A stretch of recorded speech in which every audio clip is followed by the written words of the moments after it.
All right, very very good afternoon बच्चों, good afternoon.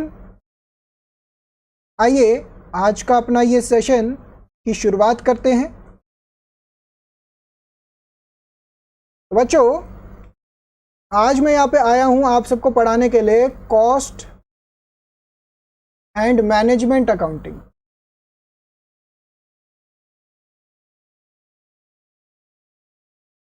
Cost and management accounting. कई बच्चों के साथ आज फॉर द फर्स्ट टाइम मेरा इंटरेक्शन होने जा रहा है, तो आप सब यही समझिएगा कि आराम आराम से मैं आपका ये पूरा सिलेबस पिकअप करूँगा। आज बड़ा ही रिलैक्सिंग आपका लेक्चर जाने वाला है। क्यों? क्योंकि इसके अंदर हम कुछ इंट्रोडक्शन की ही बातें करने वाले हैं।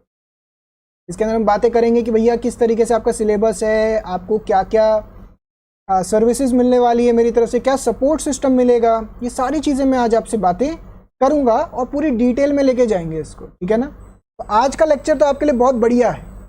क्यों? क्योंकि भैया अब सारी बातें मैं करूंगा और आप सब सिर्फ बैठ के सुनेंगे, समझेंगे इस चीज़ को। आइए तो बच्चों सीए इंटरमीडिएट के अंदर ग्रुप 1 के अंदर आपका आता है paper number 3, that is cost and management accounting, which is for 100 marks. और ये पूरा का पूरा पेपर सब्जेक्टिव टाइप आता है। जैसे आपको अभी तक ये अंडरस्टैंडिंग तो मिल चुकी होगी कि कुछ पेपर्स ऐसे हैं जिसके अंदर MCQ based true and false आता है और कुछ पार्ट आपका सब्जेक्टिव आता है, जैसे कि लॉ हो गया एंड टैक्सेशन हो गया। यहाँ पे जो पूरा पेपर आएगा वो पूरा सब्जेक्टिव होगा, यानी कि आपको क्वेश्चंस आएंगे और क्वेश्चन को आपको पूरा डिटेल में लेके जाना पड़ेगा। अभी ध्यान रखिएगा, मैं सीए इंटरमीडिएट के हिसाब से बातें कर रहा हूँ। बीच में जो जो सीए में इंटरमीडिएट का होगा उसका मैं अलग से गाइडेंस सारा प्रोवाइड करूंगा। Cost and management accounting totally subjective paper आएगा। इसके अंदर कुछ भी MCQs true and false 1 markers नहीं आते हैं, जैसे लॉ और टैक्सेशन है। इसके अंदर 30 मार्क्स का आपका आता है ना एमसीक्यू बेस्ड, तो ये 100 मार्क्स का सब्जेक्ट हो गया। अब बच्चों आप सभी जब कि क्लासेस वगैरह स्टार्ट कर रहे हैं, आप सबको मेरी तरफ से क्या क्या सपोर्ट मिलने वाला है और मैं आप सबसे क्या एक्सपेक्टेशन लेकर आया हूँ, ये सारी चीज़ों की बातें करते हैं। फर्स्ट ऑफ ऑल आप सभी को जो भी ये क्लासेस अटेंड कर रहे हैं, पूरा ध्यान रखिएगा। मेरी तरफ से आपको 100% मैं कोशिश करूँगा आपको पूरा सपोर्ट मिले। जो बच्चे मुझसे फाउंडेशन में पढ़ चुके हैं, आपको पता होगा कि मेरा हमेशा ये ऑब्जेक्टिव रहता है कि भाई बच्चे को कोई दिक्कत आ रही है, उसने मुझे मैसेज डाला और मैसेज करने के थोड़ी देर बाद विदिन 1 और 2 डेज आपको उसका रिस्पांस मिल जाता है। तो इसके पूरे बैच के दौरान भी आपको इसी तरीके से एक पूरा सपोर्ट सिस्टम में डेवलप करूंगा, जिसके थ्रू आपको ये समझ में आ जाएगा कि हाँ यार हमें इस सब्जेक्ट में दिक्कत आ रही है, तो हमें उसको टैकल कैसे करना है। ये सब्जेक्ट जो है आप सबके लिए टोटली न्यू है। किसी भी बच्चे ने इसको पढ़ नहीं रखा होता तो ना एक अंदर से एंग्जाइटी भी होती है, यार ये सब्जेक्ट के अंदर क्या होने वाला है। जैसे टैक्सेशन है, टैक्सेशन आपने पहले कभी नहीं पढ़ रखा होता, बस फर्स्ट टाइम पढ़ा तो धीरे धीरे इंटरेस्ट आना शुरू हो गया। वैसे ही कॉस्ट एंड मैनेजमेंट अकाउंटिंग में कम से कम मुझे 3 से 4 लेक्चर चाहिए होंगे ताकि मैं आपको प्रैक्टिकल पोर्शन स्टार्ट करवा सकूं। अभी तो क्या है, हम थ्योरी बातें करेंगे ताकि आपका एक फाउंडेशन ले डाउन हो, आपका एक बेस ले डाउन हो कि भैया ये सब्जेक्ट है क्या। बिना ये फाउंडेशन ले डाउन करे मैं सीधा आपको कोई प्रैक्टिकल चैप्टर शुरू करवा दूं, ये पॉसिबल नहीं है। समझ रहे हो ना बच्चों, ये टोटली न्यू सब्जेक्ट है। अगर मैं इसको सीधा प्रैक्टिकल पोर्शन ले जाऊंगा, कुछ समझ में नहीं आने वाला क्या चल रहा है क्या नहीं चल रहा है। फिर आपको लगेगा यार ये तो कुछ समझ में नहीं आ रहा, सब्जेक्ट बड़ा टफ है, यहाँ सर अच्छे से नहीं पढ़ा रहे। मेरे को 3-4 लेक्चर चाहिए। 3-4 लेक्चर में आपको समझ में आना शुरू होगा कि चल क्या रहा है। पहले लेक्चर में कुछ नहीं समझ में आया, कोई दिक्कत नहीं, धीरे धीरे समझ में आएगा। 10%, 20%, 30 ऐसे धीरे धीरे बिल्डअप होगा। तो टेंशन नहीं लेनी, आराम आराम से इसको बिल्डअप करते जाएंगे। क्या बात क्लियर हो रही है? तो मेरी तरफ से आप सबको क्या क्या सपोर्ट है भाई, ये ध्यान रखिएगा। क्लासेस के दौरान, क्लासेस के बाद भी, आफ्टर क्लासेस भी आप सभी एक बारी पढ़ लिए, एक बारी मेरे सर्कल के अंदर आ गए, तो आपको कभी भी हेजिटेट करने की ज़रूरत नहीं है। आपको कभी भी कोई भी दिक्कत आ रही है, मैं अवेलेबल हूँ, आप मुझे मैसेज डाल दीजिए। या कॉल के टाइम पे क्या होता है कि आप सभी में से कोई भी बच्चा कॉल करता है तो मैं उठा नहीं पाता हूँ, तो आप सभी मैसेज डाल दीजिए, आपको उसका रिस्पॉन्स मिलेगा। क्लासेस ख़त्म हो जाएंगी, उसके बाद भी ऐसा नहीं है कि आप मुझे कॉल नहीं कर सकते। कल की बात है, कल कई बच्चों का मेरे पास कॉल आया, इतने पुराने बच्चों का कॉल आया जिनको मैंने बहुत पहले पढ़ाया था, अभी भी उनके मैसेजेस आते हैं, डाउट्स पूछते हैं, आर्टिकलशिप के रिगार्डिंग बात हो रही थी। मेरा सपोर्ट आपके साथ पूरा अवेलेबल है। एग्ज़ाम से पहले, एग्ज़ाम के बाद, एग्ज़ाम के दौरान कभी भी कोई भी दिक्कत आ रही है मुझे बताएं, डाउट्स भेजिए, भर भर के डाउट्स आते हैं तो डाउट्स भेजिए। तो ये सारा मेरी तरफ से सपोर्ट सिस्टम होगा, जहाँ पे आपको मैं अपना नंबर शेयर कर दूंगा, आप वहाँ पे मुझे मैसेज डालिए, आपको उसका रिस्पॉन्स मिलेगा। कभी कभार ड्यू टू इमरजेंसी आप क्लास अटेंड नहीं कर पा रहे, मुझे इन्फॉर्म करिए कि सर मैं इस रीज़न की वजह से नहीं आ पा रहा हूँ या नहीं आ पा रही हूँ, आपको उसका भी पूरा सपोर्ट मिलेगा। जो बच्चे पढ़ चुके हैं फाउंडेशन में वो एक्सपीरियंस कर चुके होंगे, जो बच्चे नहीं पढ़े हैं वो फर्स्ट टाइम ये चीज़ें समझना बहुत ज़रूरी है, ठीक है ना। आपको धीरे धीरे ये चीज़ें समझ में आती जाएंगी। आप सबसे मुझे क्या सपोर्ट की रिक्वायरमेंट है भैया, आप सबसे बस मैं यही एक्सपेक्ट करता हूँ कि आप सभी क्लासेस में रेगुलर रहेंगे, रेगुलर इन क्लासेस। बच्चों कोई फ़ायदा नहीं है कि अगर आप मेरे से या कहीं से भी क्लासेस कर रहे हैं, अगर आप क्लासेस करने के बाद रेगुलर नहीं है क्लासेस में, कभी आ रहे हैं कभी नहीं आ रहे हैं, तो कोई फ़ायदा नहीं है क्लासेस करने का। उस केस के अंदर क्या होगा, आपका अल्टीमेटली नुकसान ही होगा, कोई फ़ायदा नहीं होगा। एक तो आप फीस पे कर देंगे, फीस पे करने के बाद कभी आ रहे हो कभी नहीं आ रहे हो, आपका नुकसान है। तो मैं आपसे ये एक्सपेक्ट करता हूँ कि आप क्लासेस में रेगुलर रहेंगे। हाँ, कोई इमरजेंसी है तो ज़रूर मुझे इन्फॉर्म करिए, आपको उसका पूरा कोई ना कोई सोल्यूशन निकालेंगे, प्रॉपर तरीके से उस चीज़ को सॉर्ट आउट कर लेंगे, ठीक है ना। बट रेगुलर रहें क्लास में, प्रॉपर तरीके से क्लासेस अटेंड करें। कोई चीज़ नहीं समझ में आ रही क्लास के अंदर तुरंत मुझे बताएं, मैं आपको उसको ज़रूर समझाऊंगा, बिना समझाए मैं आगे नहीं बढ़ूंगा। ये मेरा एक पढ़ाने का स्टाइल है, आपको ये समझ में आ जाएगा धीरे। हमारे कुछ पुराने स्टूडेंट्स और भी ज्वाइन इन कर गए हैं, वेरी गुड। बच्चों हमने इसके अंदर तैयारी कैसे करनी है कॉस्ट एंड मैनेजमेंट अकाउंटिंग की, ध्यान से समझिए। आप सभी ने ना, आप सभी जब जैसे रजिस्ट्रेशन करवा लेंगे इंटरमीडिएट का, तो आपको एक मैं बुक शेयर करूंगा, क्लास बुक होगी ये। और क्लास बुक का ऑब्जेक्टिव क्या है कि भैया आपको क्लास बुक के अंदर ये सारे के सारे क्वेश्चंस मैं क्लास में सॉल्व करवाऊंगा। इसको करने के लिए आपको एक रजिस्टर मेंटेन करके रखना है, एक रजिस्टर मेंटेन करके रखना होगा प्रॉपरली। तो रजिस्टर के अंदर क्या होगा कि आपको सारे नोट्स, कॉन्सेप्ट्स, एग्जाम्पल्स, क्वेश्चंस, मैं सब कुछ कवर करवाऊंगा, ठीक है ना बच्चों। ये सब कुछ मैं उसके अंदर कवर करवाऊंगा। क्या ये बात समझ में आ पा रही है बच्चों। तो पूरा एक एक चीज़ में जो जो डिटेल में आपको सब कुछ करवाऊंगा।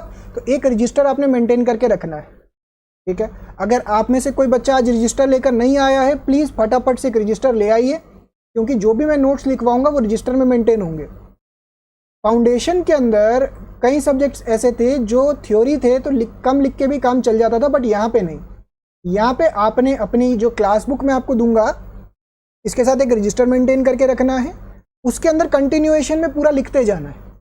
अगर आप कहीं पे भी कुछ भी नहीं लिखेंगे आपको दिक्कत आएगी बाद में, क्योंकि मैं आपको एक और एग्जांपल देता हूँ। बच्चों का पता क्या होता है, जब एग्ज़ाम आ जाता है ना तो वो 1.5 दिन का गैप होता है।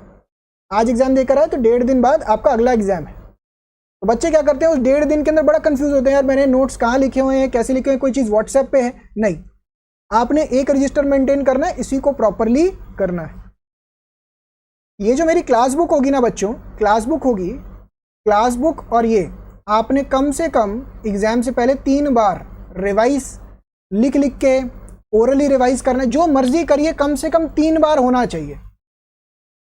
कई बच्चों का ना ये भी डाउट आता है कि सर क्या क्या कवर करना है, प्लीज़ बता दीजिए। तो आज पहले लेक्चर के अंदर मैं आपको ये सारी चीज़ें क्लियर आउट कर रहा हूँ।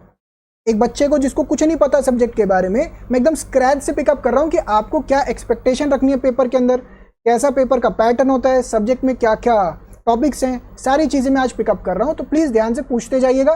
कोई दिमाग में डाउट आए ना कि सर ऐसा कैसे होगा वैसा कैसे होगा, प्लीज़ पूछते जाएं, साथ साथ में पूछते जाइएगा। बुक्स के बाद बच्चों इसके साथ साथ आपको ना जैसे जैसे क्लास होती जाए मैं आपको बीच बीच में बताता जाऊँगा, स्टडी मटेरियल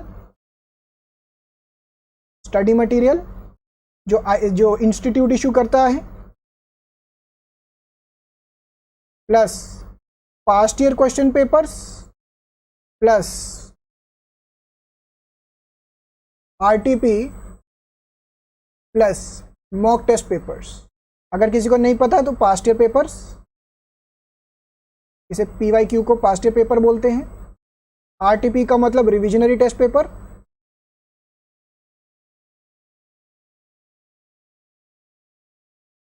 एमटीपी का मतलब mock test paper.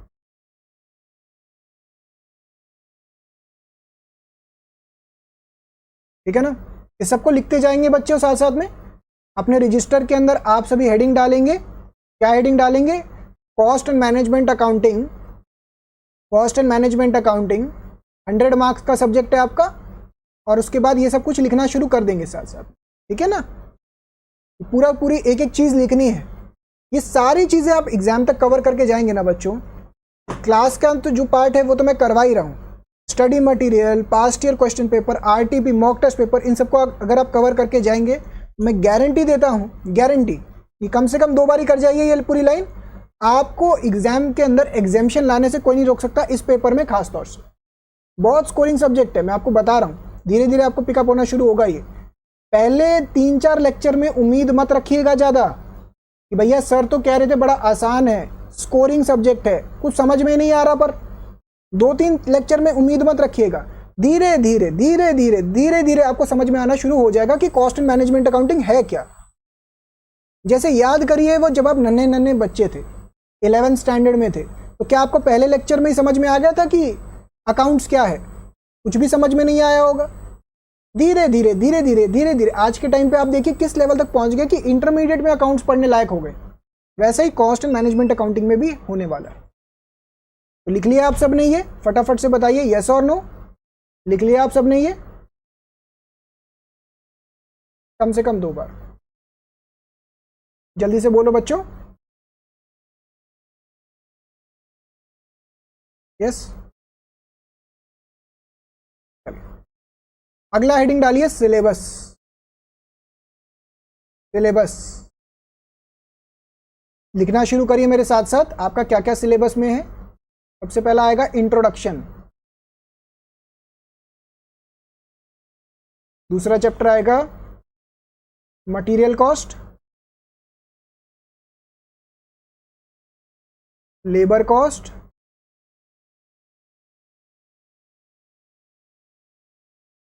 Overhead, activity based costing,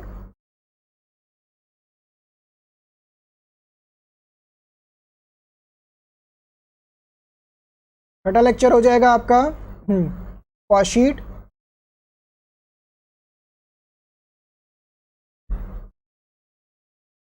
reconciliation,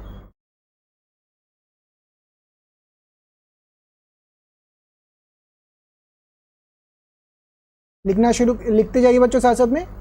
integrated and non integrated accounting,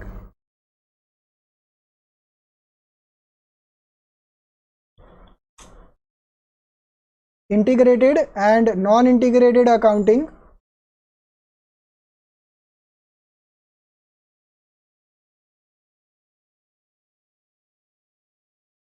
job and batch costing,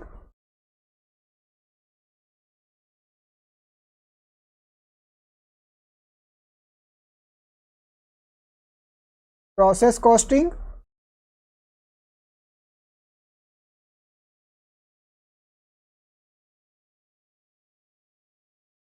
joint and by product,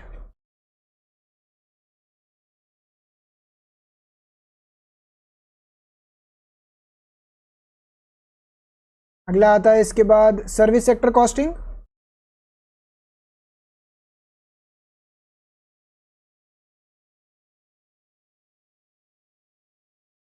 contract costing,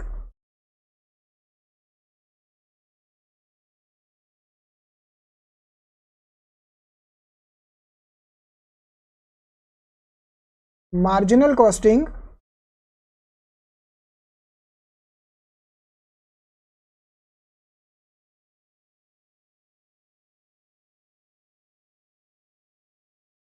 standard costing,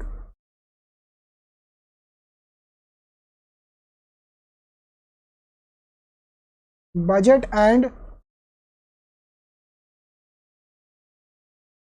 budgetary control, ठीक है ना, बजट एंड बजटरी कंट्रोल। तो ये 16 chapter आपके syllabus में बैठेंगे CMA के अंदर, सीएमए इंटरमीडिएट के अंदर। इसके अलावा एक दो चैप्टर्स एडिशनली हैं, वो इसी के अंदर कवर हो जाते हैं, मैं आपको बताऊंगा उसके बारे में। फिलहाल के लिए जो मैं लिखवा रहा हूं इसको एज इट इज लिखिए।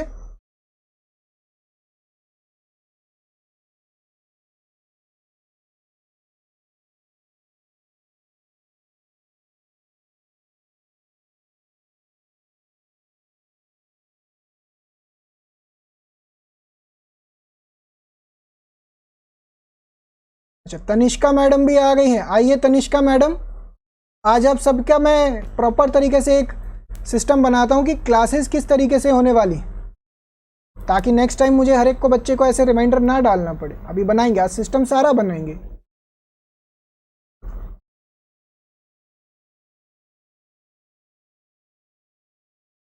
जैसे ही कॉपी हो जाए बच्चों मुझे बताएं। आप सभी रजिस्टर मेंटेन करके रखें। जो बच्चे बाद में आ रहे हैं प्लीज़ ध्यान से सुन लीजिए, एक अलग से रजिस्टर मेंटेन करें कॉस्ट एंड मैनेजमेंट अकाउंटिंग का।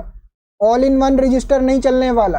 कई बच्चा पता है क्या करता है, ये देखो, कई बच्चा पता है क्या करेगा, जैसे एक रजिस्टर उठा लिया, ठीक है ना, जैसे ये देखो एक रजिस्टर बना लिया, मैं कैसे दिखाऊं, ये देखो जैसे ये एक रजिस्टर है, ये रहा, ठीक है ना, एक रजिस्टर बना लिया। इस रजिस्टर के अंदर स्टार्टिंग में क्या कर दिया उसने, स्टार्टिंग में क्या कर लिया उसने, स्टार्टिंग के अंदर कर लेते हैं अकाउंट्स, लास्ट के अंदर कर देता है टैक्सेशन, और बीच में कहीं पे घुसा देता है कॉस्टिंग। तो ऐसा नहीं चलेगा। आपको all in one register maintain नहीं करना है। क्या करना है, इसका रजिस्टर अलग से मेंटेन करना है। समझ में आ रही है बात? जैसे ये कॉपी हो जाए बच्चों मुझे बताइए जल्दी से, शाबाश। डन बोल दीजिए या लिख के भेज दीजिए डन। प्रज्ञा का आया डन, वेरी गुड। बच्चों इंटरेक्शन तो करना पड़ेगा ना भैया। अब बच्चे आप सब बोलेंगे नहीं तो इंटरेक्शन कैसे होगा? थोड़ा बहुत बोलो, क्लासेस में तो भी तो बातचीत चलती रहती। चलो कोई बात, धीरे धीरे, हाँ चलो डन। धीरे धीरे आप सबका ओपन अप होंगे आप सब मेरे साथ ना, कि हाँ सर मस्ती मजाक भी चल रहा है और काम की बातें भी चल रही। तो धीरे धीरे मैं समझ रहा हूँ। अभी आज थोड़ा सा बच्चे शर्मा से रहे हैं, बाद में गुंडागर्दी निकल के आती है बच्चों की, बाद में कहते हैं सर ऐसा कर दिया वैसा कर दिया। मैं सब समझता हूँ, धीरे धीरे आएगा समझ में। नेक्स्ट अगला लिखते हैं बच्चों, exam pattern as per CA. Exam pattern as per CA intermediate. Question number 1 2 3 4 5 6। ये वाला जो है ना, दिस इज कंपल्सरी क्वेश्चन, और बाकी इन 4 में से, इन 5 में से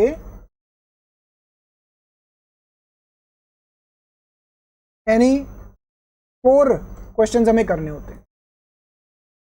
ईच क्वेश्चन, एग्जाम पैटर्न जो आता है, each question is of 20 marks. Her question 20 number का होता है बच्चों। तो क्वेश्चन नंबर 1 कंपलसरी, मतलब इसके अंदर चॉइस नहीं है। बाकी 5 में से कोई भी आपको 4 करने होते हैं तो एक क्वेश्चन छोड़ भी सकते हैं। ज़्यादातर इंस्टीट्यूट का जो पैटर्न चल रहा है वो ये चल रहा है, ये सारे प्रैक्टिकल क्वेश्चंस होते हैं, और ये आखिरी वाला क्वेश्चन ये थ्योरी होता है। आखिरी वाला क्वेश्चन ये थ्योरी होता है, क्वेश्चन नंबर 6। तो कई बच्चों ने तो पहले दिमाग में सोच लिया होगा कि सर क्वेश्चन नंबर 6 तो हमने छोड़ ही दिया। क्या यही सोच रहे हैं बच्चों? जल्दी से बताओ। कई बच्चे तो यही सोचते हैं सर थ्योरी तो करके नहीं जानी, प्रैक्टिकल सब्जेक्ट है, क्यों थ्योरी पढ़ के जाऊं? बताओ तनिष्का, बताओ क्या यही सोच रहे हैं आप भी? प्रज्ञा कह रहे हैं यस सर, लेकिन नालायक बच्चे पहली क्लास के अंदर ही कह रहे हैं यस सर, मैं तो यही सोच रही थी। क्वेश्चन नंबर 6 जो है वो थ्योरी का होता है। इसे कहते हैं बच्चों लाइफ लाइन। जैसे कभी कभार एग्जाम में कोई क्वेश्चन समझ में नहीं आ रहा ना, ये लाइफ लाइन होती है। मैं समझाऊंगा इसके बारे में आगे आने वाले चैप्टर में। तो ये जो पैटर्न रहता है सीधा 20-20 नंबर का क्वेश्चन नहीं आता है, मतलब इसके अंदर सब पार्ट्स होते हैं। जैसे पहला क्वेश्चन जो आता है ना, इसके अंदर 4 पार्ट्स होते हैं ऑफ 5 मार्क्स ईच। 4 पार्ट्स होते हैं क्वेश्चन नंबर 1 में, 5 मार्क्स ईच। इसके अंदर क्या होता है, 10 मार्क्स का, यहाँ पे 10 मार्क्स के या 5 मार्क्स के क्वेश्चन आ जाते हैं। इस तरीके से फॉर्मेट रहता है। अच्छा, तनिष्का कह रहे हैं सर थ्योरी तो स्कोरिंग है। वेरी गुड तनिष्का, शाबाश। मैं सब जानता हूं तनिष्का, असली रंग बाद में निकल के आते, जैसे जैसे एग्जाम पास आता है ना, असली रंग बच्चे के बाहर निकल के आते हैं। पता है कैसे?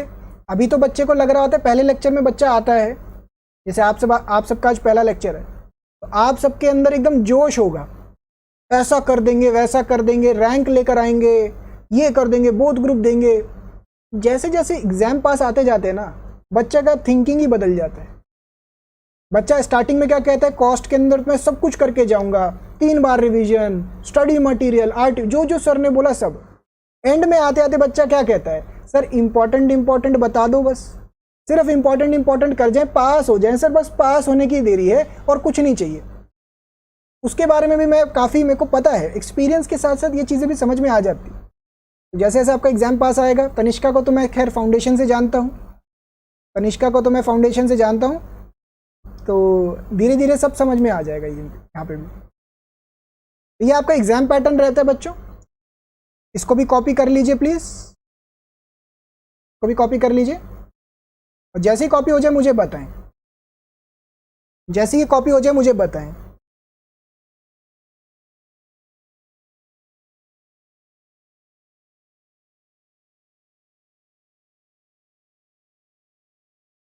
जैसे ही कॉपी हो जाए बच्चों मुझे बताएं।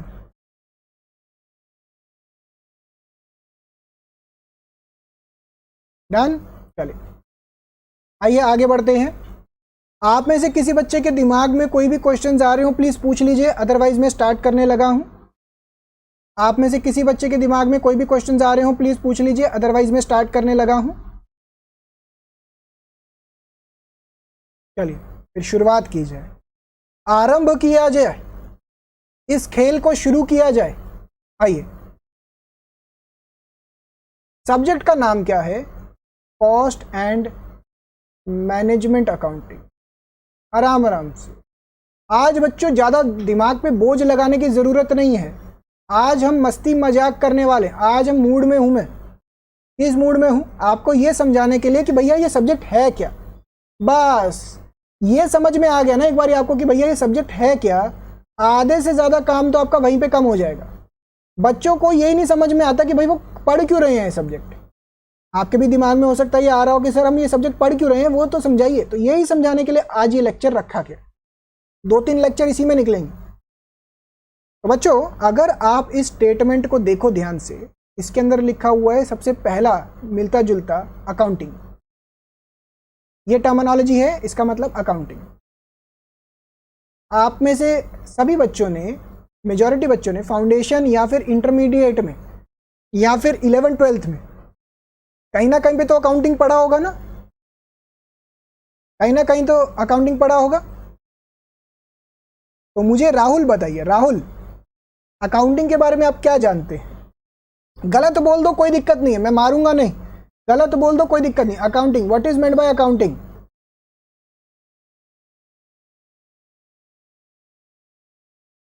बोलो राहुल, बोलो क्या याद है आपको?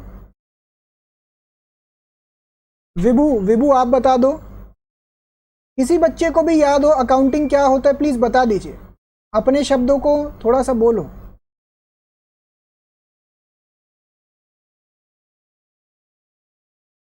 Transaction. Very good, very good, very good, शाबाश। ये बच्चे ने बड़ा अच्छा इनिशिएटिव लिया कि भैया ट्रांजैक्शंस को, अभी मैं लिखना नहीं है ये, अभी सुनने पे ध्यान देना है, ट्रांजैक्शंस को रिकॉर्ड करना। आपको अगर याद हो तो आप ऐसे पढ़ते थे, मैं इसको थोड़ा सा अगर याद करवाऊं, recording, summarising, presentation, summarising, presentation, reporting, etcetera etcetera, grouping वुपिंग, सब बहुत कुछ होगा ऑफ ऑल मॉनेटरी ट्रांजैक्शन, पैसों से लिंक्ड, याद आ रहा है, सारी पैसों वाली ट्रांजैक्शंस को रिकॉर्ड, समराइज, प्रेजेंट करने को ही तो बोलते हैं हम अकाउंटिंग। वेरी गुड, अजीत ने बड़ा सही बोला, अजीत ने, ये अजीत लड़का आखिरी में बाजी मार ही जाता है। सारी मॉनेटरी ट्रांजैक्शंस को record, summarise, present etcetera etcetera, इसको करने को बोलते थे अकाउंटिंग। याद आ रहा है बच्चों, आपको 11th क्लास में सबसे पहला डेफिनेशन इस चैप्टर का यही करवाया जाता था अकाउंट्स का, कि अकाउंट्स है क्या, तो जो भी आपकी ट्रांजैक्शन हो रही है उसकी रिकॉर्डिंग, समराइजिंग एक्सेट्रा एक्सेट्रा, इसे हम फाइनेंशियल अकाउंटिंग भी बोल सकते हैं। क्या बोल सकते हैं बच्चों? Financial accounting. तो अभी तक जो आप 11th 12th में पढ़ रहे थे ना, अभी तक जो आप 11th 12th में पढ़ रहे थे उसे फाइनेंशियल अकाउंटिंग ही बोलते हैं। ठीक है बच्चों, अकाउंटिंग के दो और ब्रांचेस होती हैं, अकाउंटिंग की दो और ब्रांचेस होती हैं, एक होती है कॉस्ट अकाउंटिंग, एक होती है मैनेजमेंट अकाउंटिंग। तो दो और ब्रांचेस होती हैं किसकी? Accounting, that is financial accounting. एक होती है कॉस्ट अकाउंटिंग और एक होती है मैनेजमेंट अकाउंटिंग। तो अगला टर्म आता है cost. What is meant by cost? Cost का मतलब क्या है सर, ये तो समझाओ। देखो बच्चों, आप अकाउंट्स के अंदर पीएनएल और ट्रेडिंग अकाउंट बनाते थे, याद है कुछ? डेबिट साइड पे क्या आता था, क्रेडिट साइड पे यहाँ पे सारे खर्चे वर्चे आते थे और यहाँ पे सारी इनकम्स निकल के आती थी, इसी तरीके से करते थे ना। और जो भी बैलेंस बचता था उसे प्रॉफिट बोलते थे, नेट प्रॉफिट।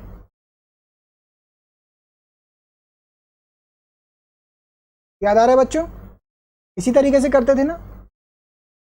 अब कॉस्ट अकाउंटिंग में क्या करेंगे बच्चों? कॉस्ट अकाउंटिंग में हमने कुछ अलग नहीं करना है। कॉस्ट अकाउंटिंग में हम यहीं से डाटा निकालेंगे, यहीं से डाटा निकालेंगे, उसके ऊपर अपने रूल्स, प्रिंसिपल्स,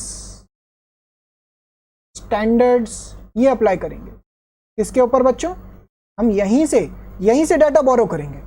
जैसे मैं ये बात कर रहा हूं, भैया ये पेन को बनाने का कॉस्ट क्या है, तो क्या इस पेन को बनाने में मटेरियल लग रहा है? बिल्कुल, वो पीएनएल से डाटा आ गया। क्या इस पेन को बनाने में लेबर लग रही है? बिल्कुल, वो पीएनएल में से डाटा है। तो कई सारा डाटा हम पीएनएल में से निकालेंगे और कॉस्ट में लगाएंगे, कॉस्ट अकाउंटिंग के अंदर। तो पहले कॉस्ट का मतलब क्या है देखिए, अगर मैं इसके ये डाटा को, अगर मैं ये खर्चों को मतलब इसको लिखता हूं, अगर मैं ये खर्चों को, बच्चों समझने पे ध्यान दीजिएगा, अगर आपको ये समझ में आ गया ना, आज का बेस 2-3 लेक्चर में समझ में आ गया, आपको कॉस्ट अकाउंटिंग में कोई दिक्कत नहीं आने वाली। बट अगर ये बेस समझ में नहीं आया तो आप सोचते रह जाओगे चल क्या रहा है। एक्सपेंसेस ना बच्चों दो तरीके के होते हैं, एक्सपेंसेस दो तरीके के होते हैं।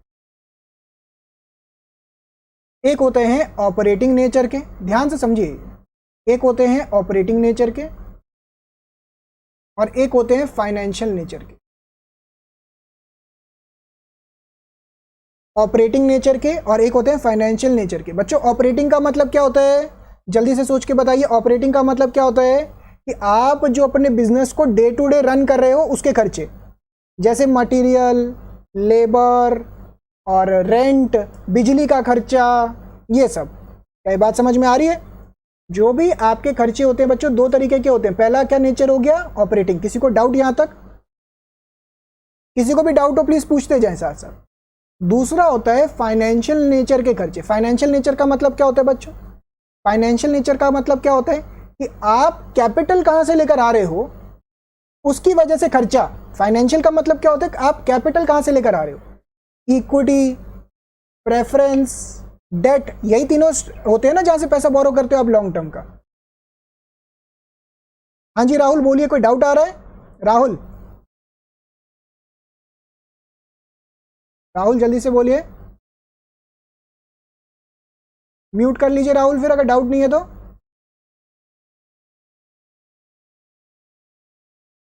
चलिए, तो दो तरीके बच्चों, एक हो गया जो डे टू डे के रनिंग के लिए होते हैं और एक होता है फाइनेंशियल। फाइनेंशियल का मतलब आप कैपिटल कहां से लेकर आ रहे हो, इक्विटी, डेट, प्रेफरेंस, ये तीनों मेन कैपिटल स्ट्रक्चर के सोर्सेज होते हैं।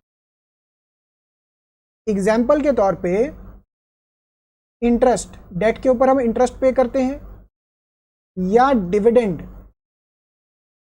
ठीक है ना, ठीक है ना। फर्दर ऑपरेटिंग खर्चों के अंदर भी दो तरीके के खर्चे होते हैं,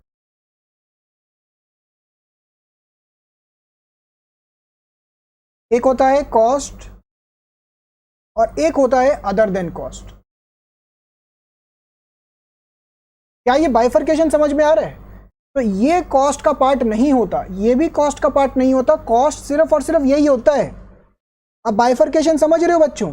हम क्या करने वाले हैं, देखो फाइनेंशियल अकाउंटिंग में से डेटा निकालेंगे और कॉस्ट अकाउंटिंग के लिए यूज करेंगे। फॉर एग्जांपल ये देखिए, ये रहा कैलकुलेटर, ये रहा कैलकुलेटर। क्या आप ये बता सकते हो इस कैलकुलेटर को बनाने का खर्चा कितना आया? एक मैन्युफैक्चरर बता सकता है? सोच के देखिए बच्चों, ये क्या एक मैन्युफैक्चरर बता सकता है इस कैलकुलेटर को बनाने का खर्चा कितना आया? बोलो यस और नो,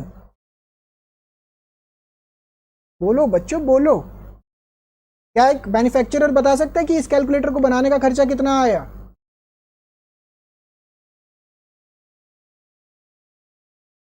बोलो बच्चों। राहुल इज टाइपिंग यस, प्रीति कह रहे हैं यस, बिल्कुल राहुल कह रहे हैं यस, शाबाश। तो एक मैन्युफैक्चरर ये बता सकता है कि भैया इस कैलकुलेटर को बनाने का खर्चा कितना है, ठीक है ना।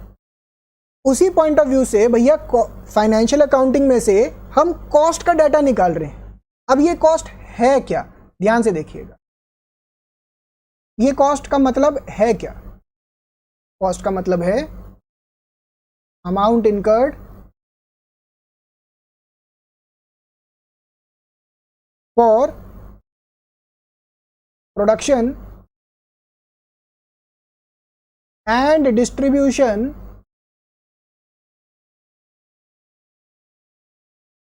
of goods or rendering of services। मतलब क्या हुआ बच्चों? ध्यान से समझिए, आराम से, कोई जल्दी है ही नहीं, कॉपी करने का तो वैसे भी नहीं बोला मैंने कुछ, आराम से समझिए बच्चों। जो कॉस्ट अकाउंटिंग आप पढ़ रहे हैं मेनली दो लोगों के पॉइंट ऑफ व्यू से पढ़ेंगे आप।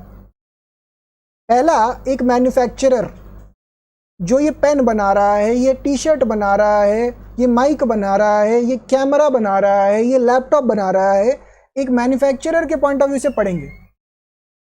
एक मैन्युफैक्चरर के पॉइंट ऑफ व्यू से कॉस्ट क्या है? इस पेन को बनाने से लेके बेचने तक के खर्चे को बोल रहे हैं कॉस्ट। क्या ये डेफिनेशन समझ में आ रहा है? इस पेन को बनाने से लेकर बेचने तक का जितना भी खर्चा है उसको बोल रहे हैं कॉस्ट। दूसरा, सर्विस प्रोवाइडर, जैसे मैं आपको पढ़ा रहा हूं, क्या बच्चों मैं आपको पढ़ा रहा हूं, मेरी कोई कॉस्ट है या नहीं है? मेरी तरफ से कोई कॉस्ट इनकर हो रही है? बिल्कुल। बिजली का खर्चा, मेरे टाइम का अपॉर्चुनिटी कॉस्ट, समझ पा रहे हैं? तो कई सारा खर्चा लगता है सर्विसेज प्रोवाइड करने। जैसे आप मेट्रो में ट्रैवल करते हो तो क्या मेट्रो का खर्चा नहीं लगता? बिल्कुल लगता है। मेट्रो का भैया स्टाफ चाहिए रनिंग करने के लिए, वहां पे मेट्रो का आपका डेप्रिशिएट होती है एसेट्स, बहुत सारी चीजें आती हैं। तो पहले आपके दिमाग के अंदर पहला टर्मिनोलॉजी अकाउंटिंग, दूसरा टर्मिनोलॉजी कॉस्ट। क्या कॉस्ट का मतलब समझ में आया?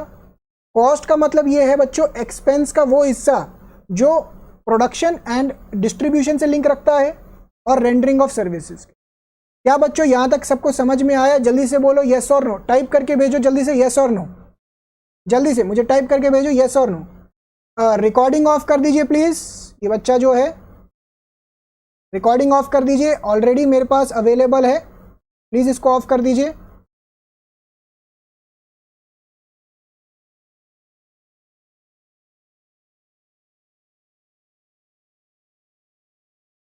इनका नाम क्या है? प्लीज इसको ऑफ कर दीजिए।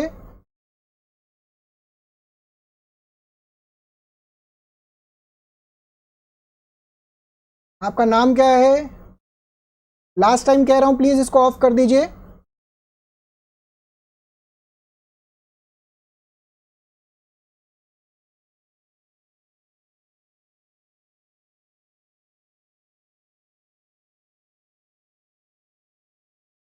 एक मिनट रुकिए बच्चों, इनको फिर से ऐड करते हैं। इनका नाम क्या था, किसी को आइडिया?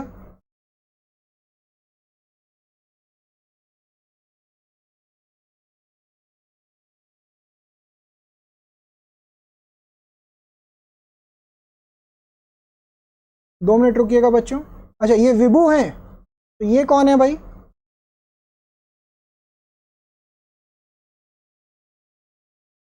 ओके, विभू प्लीज ध्यान से सुनिएगा, आप रिकॉर्डिंग ऑफ रखिए प्लीज। अगर आप में से किसी बच्चे को भी कोई भी दिक्कत आती है तो मैं अवेलेबल हूँ, रिकॉर्डिंग्स वगैरह अवेलेबल हैं। अगर आप में से किसी बच्चे को दिक्कत आती है तो रिकॉर्डिंग्स वगैरह अवेलेबल हैं, बट आप में से कोई भी बच्चे को अलाउड नहीं है रिकॉर्डिंग करना क्लास के अंदर। क्या ये बात क्लियर है आपको?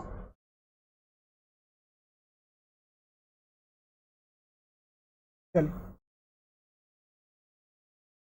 आइए स्टार्ट करते हैं, आइए स्टार्ट करते हैं। सब बच्चों का आया है? Yes sir, yes sir, okay okay. लिखते हैं बच्चों इसके बारे में। अब बच्चों एक टर्मिनोलॉजी आ गया अकाउंटिंग, आपको ये भी समझ में आ गया कॉस्ट क्या है। एक टर्मिनोलॉजी होता है कॉस्ट अकाउंटिंग।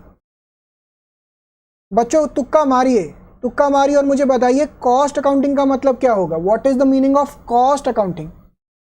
कॉस्ट अकाउंटिंग का मतलब क्या होगा? कॉस्ट अकाउंटिंग का मतलब होगा अकाउंटिंग फॉर कॉस्ट। इस पेन को बनाने का खर्चा कितना है, इसकी अकाउंटिंग करना। अकाउंटिंग का मतलब ही क्या होता है बच्चों? अकाउंटिंग का मतलब क्या होता है? Recording, summarising, presentation XYZ of all monetary transactions. अब यहाँ पे ऑल मॉनेटरी ट्रांजैक्शन नहीं होगा, सिर्फ और सिर्फ कॉस्ट ओरिएंटेड ट्रांजैक्शन होगा।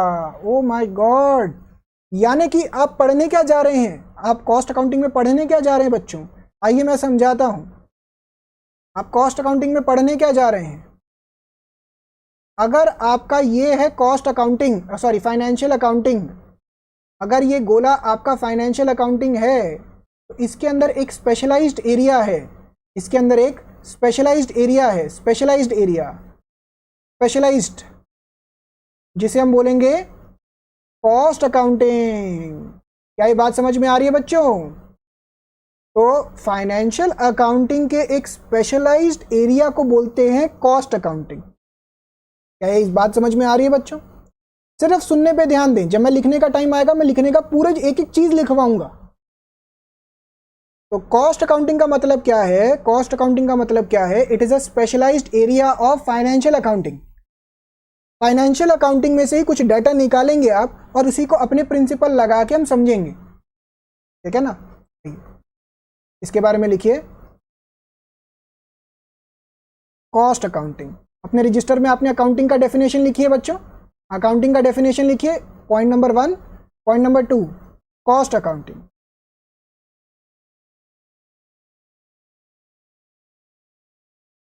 It is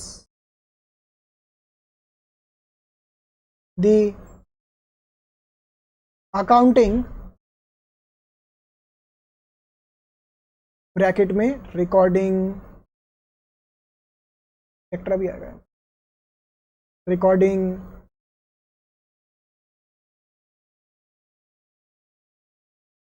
summarising, presentation etcetera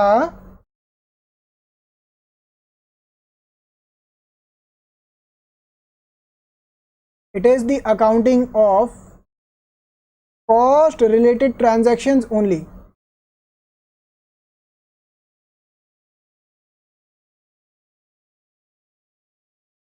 Full stop.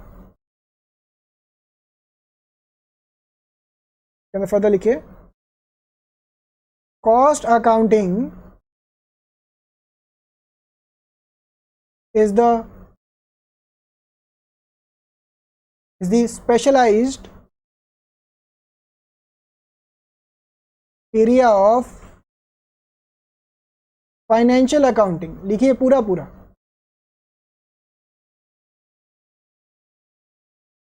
Next, अगला डेफिनेशन लिखिए बच्चों कॉस्ट का। तीसरा, cost, the amount incurred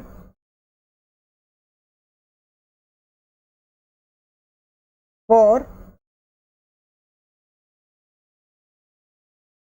production of goods, distribution of goods,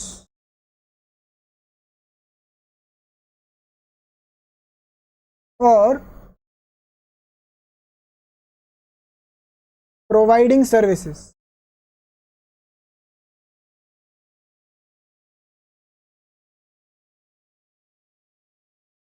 ठीक है ना, इसको लिखिए।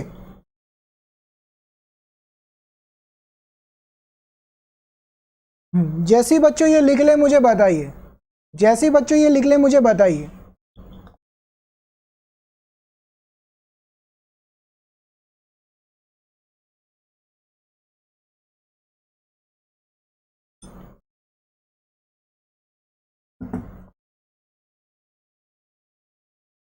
प्रज्ञा का आ रहा है डन। टेपने के मामले में मुझे लग रहा है प्रज्ञा सबसे आगे निकलने वाले हैं। हर बैच में एक दो बच्चे होते हैं जो टेपने के मामले में बड़े आगे होते हैं, तो प्रज्ञा मुझे लग रहा है उनमें से एक है, टेपा टिपाई के मामले में बहुत आगे।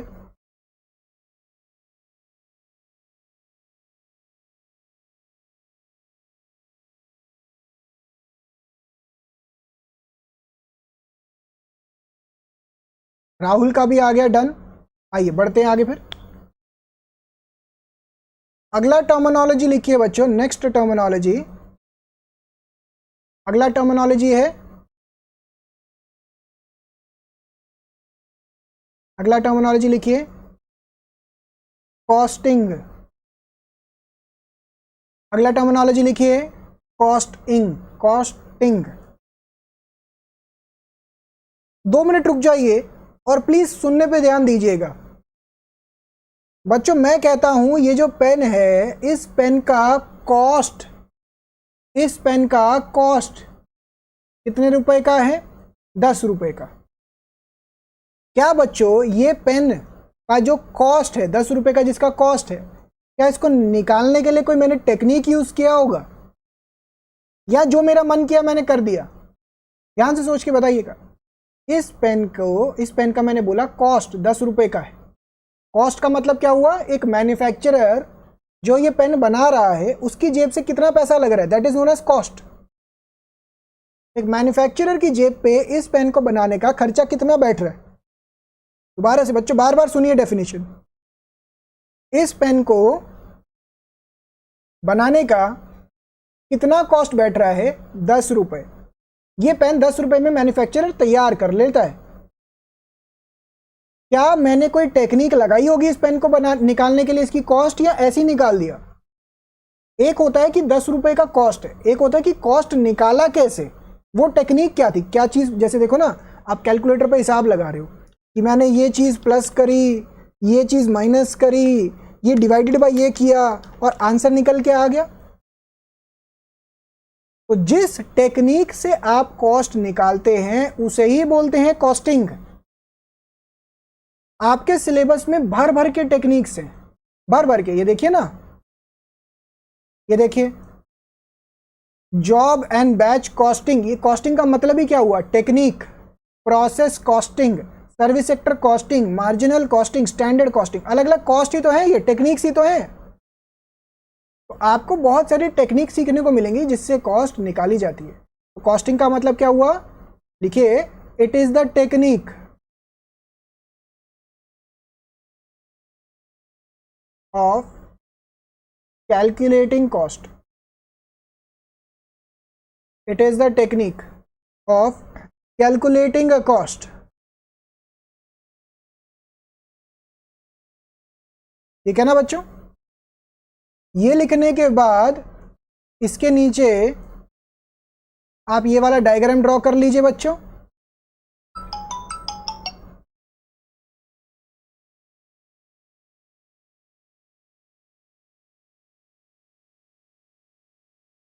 ये वाला डायग्राम ड्रॉ कर लीजिए।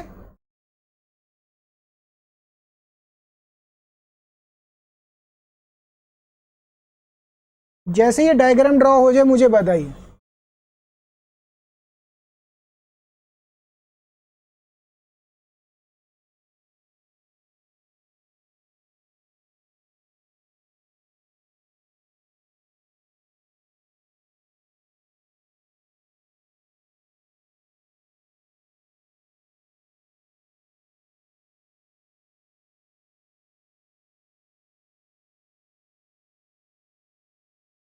जैसे ही डायग्राम ड्रॉ हो जाए मुझे बताइए।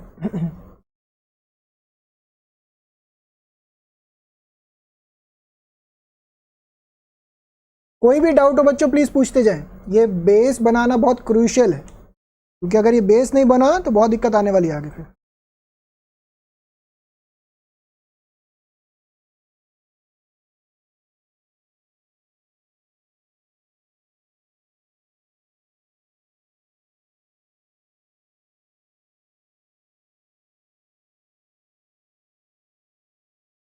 Done,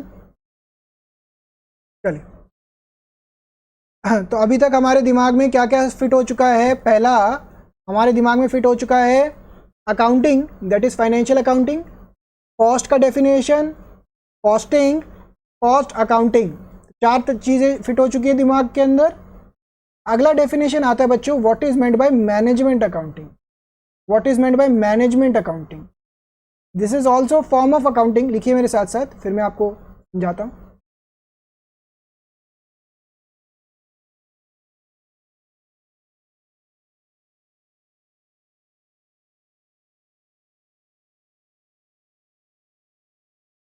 It refers to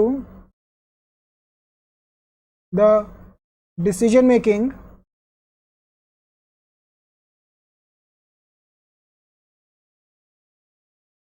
on the basis of, it refers to the decision making on the basis of cost accounting and financial accounting records.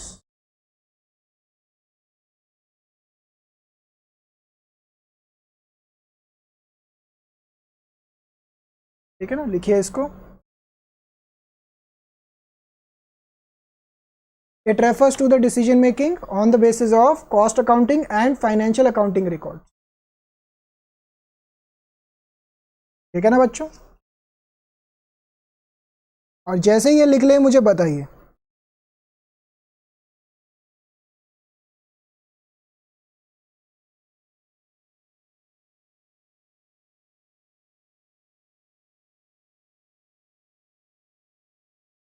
Done. बच्चों, मैनेजमेंट का मेन मकसद क्या होता है? मैनेजमेंट का मेन रोल क्या होता है? डिसीजन लेना। मैनेजमेंट का मेन रोल तो यही है ना कि भैया डिसीजन ठीक लिया जाए। मैनेजमेंट का मेन रोल क्या है? मैनेजमेंट का मेन रोल है डिसीजन लेना। मैनेजमेंट का मेन रोल क्या है? डिसीजन लेना। अब बच्चों मुझे बताओ, आप सभी ने ये डिसीजन लिया कि मेरे को सीए करना है। आप सभी ने सीए बनने का डिसीजन क्यों लिया? क्या चीज सोच के लिया बच्चों? जल्दी से बताओ, क्या चीज सोच के लिया? जल्दी से बोलो, क्या चीज सोच के लिया बच्चों? जल्दी से बता दो। बोलो बच्चों, बोलो, ईमानदारी से बोल दो, मैं कुछ कह थोड़ी ना रहा हूं। आप सभी ने सीए बनने का डिसीजन इस बात पे लिया कि भैया सीए पैसे बहुत कमाता है। मेजॉरिटी बच्चों का यही डिसीजन रहता है। मनी, तनिष्का देखो कितने खुश हो रहे हैं। लालच भरा है इस लड़की की आंखों में। कह रहे हैं कि सर हमने सीए बनने का डिसीजन लिया क्योंकि पैसे बहुत मिलते हैं वहां पे। आपके पास अलग अलग ऑप्शंस थी, सीए, बीकॉम, एमबीए, अलग अलग ऑप्शंस थी। आपको ये डिसाइड करना था कि मैं कौन सा ऑप्शन सिलेक्ट करूं। जो भी आप डिसीजन लेंगे कोई ना कोई बेसिस होगा ना उसका, कोई ना कोई बेसिस होगा। तो मैनेजमेंट अकाउंटिंग कहता है कि भैया हमारा मैनेजमेंट अकाउंटिंग का मेन काम होता है डिसीजन लेना। ये करूं या ये करूं, दोनों में से कौन सा ऑप्शन करूं, यही काम है बस मैनेजमेंट अकाउंटिंग का। आप जब बच्चे सीए फाइनल में जाएंगे या फर्दर स्टडीज में जाएंगे तो मैनेजमेंट अकाउंटिंग आपके कोर सब्जेक्ट का बहुत डिटेल में पार्ट बनेगा। इंटरमीडिएट लेवल के ऊपर आपके 3 सब्जेक्ट्स डाले गए हैं मैनेजमेंट अकाउंटिंग के। आइए मैं समझाता हूं।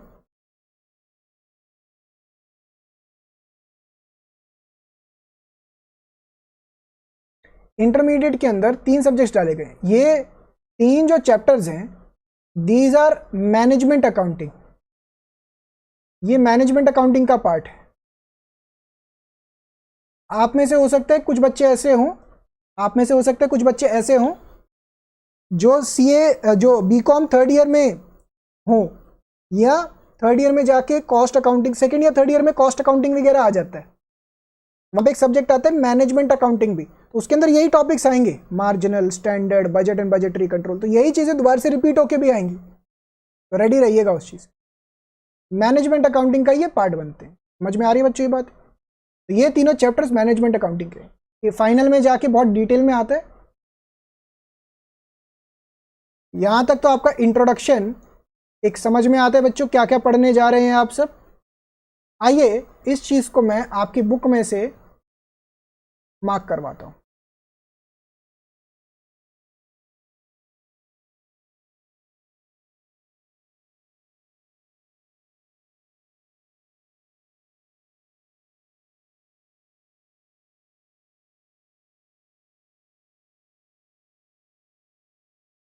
ये जो बच्चों नोट्स है ना, आप सबको ये नोट्स वगैरह भी मिल जाएंगे, आप सबको ये नोट्स वगैरह भी मिल जाएंगे। जैसे ही आप सबका रजिस्ट्रेशन हो जाता है तुरंत ही उसके बाद आपको ये नोट्स भी इशू हो जाएंगे। फिलहाल के लिए मैं आप सबके साथ ये सॉफ्ट कॉपी शेयर कर दूंगा ताकि आप ये सॉफ्ट कॉपी से पढ़ सकें, ठीक है ना। अभी फिलहाल के लिए अभी आप जो स्क्रीन पे दिखाई दे रहा है इसके हिसाब से पढ़ाई करें। आइए चैप्टर नंबर 1 इंट्रोडक्शन। इस चैप्टर में से थ्योरी का क्वेश्चन आता है आपको एग्जाम में, बस थ्योरी आती है, प्रैक्टिकल कुछ नहीं आता। Cost, cost is the measurement in monetary terms of the amount of resources used for the purpose of production of goods, distribution of goods और रेंडरिंग ऑफ सर्विस। रेंडरिंग का मतलब प्रोवाइडिंग ऑफ सर्विसेज। बच्चों cost का मतलब समझ में आता है, कॉस्ट का मतलब क्या होता है? Cost refers to the production of and distribution of goods और प्रोवाइडिंग ऑफ सर्विस, ठीक है ना। आगे देखिए क्या क्या डेफिनेशन लिखा हुआ है। इसका डेफिनेशन ये ना थोड़ा सा कॉस्ट अकाउंटिंग नहीं है, दिस इज कॉस्ट अकाउंटिंग। ये कॉस्ट अकाउंटिंग का डेफिनेशन हो गया, और यहाँ पे ये कॉस्ट अकाउंटिंग नहीं है, दिस इज कॉस्ट अकाउंटेंसी, ठीक है ना। आइए इसको समझाता हूँ। The process of accounting for cost, भैया कॉस्ट की ही अकाउंटिंग को बोलते हैं कॉस्ट अकाउंटिंग, यानी कि ये बड़ा होता है area, that is financial accounting, उसके एक स्पेशलाइज्ड एरिया को बोलते हैं कॉस्ट अकाउंटिंग। समझ में आ रहा है? It starts with recording all income and expenditure and ends with the preparation of periodical statements. इसके बारे में धीरे धीरे बातें करेंगे, कॉस्ट शीट का चैप्टर आएगा, इंटीग्रेटेड नॉन इंटीग्रेटेड का आएगा। अगला डेफिनेशन आता है कॉस्टिंग। कॉस्टिंग का मतलब क्या है? द टेक्निक और प्रोसेस ऑफ असर्टेनिंग कॉस्ट। भैया इस पेन को बनाने का कॉस्ट है 10 रुपए, तो 10 रुपए निकल के कैसे आया? समझ पा रहे बच्चों? तो कॉस्टिंग का मतलब क्या होता है? वो टेक्निक जिससे कॉस्ट निकाली जाती है। और आखिरी आता है कॉस्ट अकाउंटेंसी। इसका ये देखिए, कॉस्ट अकाउंटेंसी का मतलब क्या है?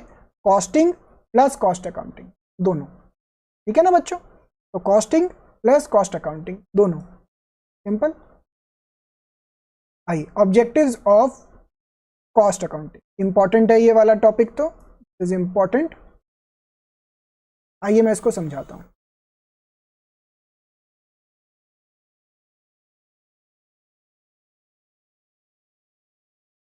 बच्चों मुझे बताइए,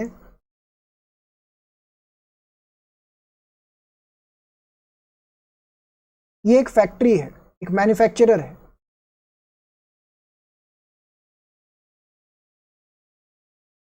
एक मैन्युफैक्चरर है। ये बाहर से रॉ मटेरियल लाएगा और रॉ मटेरियल के अंदर कुछ सामान जोड़ेगा, फिनिश्ड गुड्स बनाएगा और ये बना के सामान मार्केट में बेचेगा। यही होता है ना प्रोसेस, कि रॉ मटेरियल लेकर आए, लेबर ओवरहेड का खर्चा किया और फिनिश्ड गुड्स बना के बेचा, यही तरीका होता है। अब बच्चों मुझे बताइए, मटेरियल का खर्चा है, लेबर का खर्चा है, रेंट वेंट का खर्चा, बिजली का, अदर्स लिख देते हैं यहाँ पे, अदर खर्चे हैं, इन सबको जोड़ने के बाद हमारा कॉस्ट निकल के आता है। किसका कॉस्ट निकल के आता है? मैन्युफैक्चरर का कॉस्ट निकल के आता है। उसके अंदर वो अपना प्रॉफिट जोड़ेगा, तभी ये सामान बेचेगा ना आगे, तभी सेलिंग प्राइस निकल के आएगा। समझ पा रहे हो ये चीज़? अगर उसको कॉस्ट निकालेगा, कॉस्ट के अंदर प्रॉफिट मार्जिन जोड़ेगा, तभी तो सेलिंग प्राइस निकल के आएगा। मुझे बताइए, अगर किसी मैन्युफैक्चरर को अपना कॉस्ट ही ना पता हो, क्या वो अपना प्रॉफिट, क्या वो अपना सेलिंग प्राइस निकाल सकता है? वो सोच के देखो बच्चों, अगर किसी बंदे को अपना कॉस्ट ही ना पता हो तो क्या वो अपना प्रॉफिट या सेलिंग प्राइस निकाल सकता है बच्चों? सोच के बताइए। नहीं भैया, कॉस्ट ही नहीं पता। तो कॉस्ट निकालने के लिए हमें क्या चाहिए होता है? कॉस्ट अकाउंट या कॉस्ट अकाउंटिंग। कहने का मतलब कॉस्ट अकाउंटिंग से ही हम अपनी कॉस्ट निकाल सकते हैं, उसी से फिर हमारा प्रॉफिट भी निकलेगा, उसी से हमारा सेलिंग प्राइस भी डिटरमाइन होगा। तो यही नहीं पता होगा भाई बाकी काम कैसे करेंगे आप? तो यही होते हैं सबसे मेजर, ये सबसे 3 मेजर ऑब्जेक्टिव्स होते हैं। पहला असर्टनमेंट ऑफ कॉस्ट, दूसरा डिटर्मिनेशन ऑफ सेलिंग प्राइस, और तीसरा प्रॉफिटेबिलिटी। तो सबसे 3 मेजर पार्ट्स यही होते हैं, ए बी सी। समझ में आ रही है बच्चों बात? तो सबसे 3 मेजर पार्ट्स यही होते हैं, ए बी सी। नेक्स्ट अगला आता है बच्चों, एक टॉपिक लिखा हुआ है यहाँ पे, कॉस्ट कंट्रोल। कंट्रोल बच्चों, कंट्रोल। और एक आगे देखिएगा पॉइंट लिखा हुआ है कॉस्ट रिडक्शन। क्या लिखा हुआ है? आइए पढ़ाता हूं मैं आपको।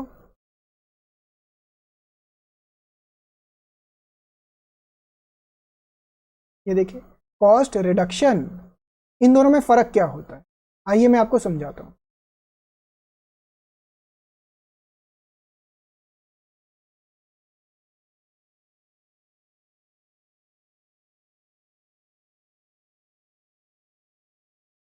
बच्चों मुझे बताइए, एक कंपनी का मैन्युफैक्चरर है, वो ये पेन मैन्युफैक्चर कर रहा है, क्या उसको अंदाजा ये पता होता होगा कि उसको पेन को बनाने की कॉस्ट कितनी है? बोलो बच्चों, यस और नो। क्या एक मैन्युफैक्चरर को पेन बनाने से पहले अंदाजा ये पता होता होगा कि इस पेन को बनाने का कॉस्ट कितना है? बोलो बच्चों।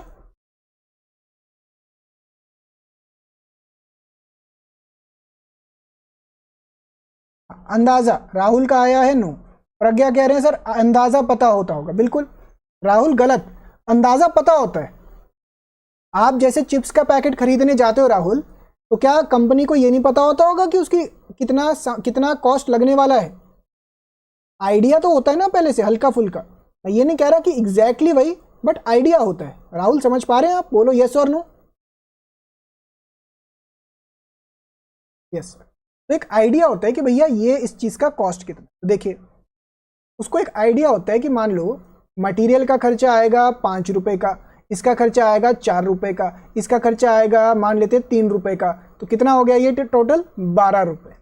उसको एक आइडिया होता है कि हमारा स्टैंडर्ड का मतलब एक प्री डिटरमाइंड कॉस्ट इतना होना चाहिए। पहले से हमें अंदाजा पता है कि भैया इतना कॉस्ट होना चाहिए। बच्चों मुझे ये बात बताओ, एक्चुअल में जब वो सामान बनाना शुरू किया, एक्चुअल में पता लगा मटेरियल हो गया महंगा, मटेरियल हो गया 4 रुपए का, मटेरियल महंगा हो गया ना, मटेरियल हो गया 6 रुपए का, लेबर महंगी हो गई, लेबर हो गई 6 रुपए की, और अदर खर्चे हो गए हमारे 4 रुपए के, तो टोटल कॉस्ट आ गई 16 रुपए की।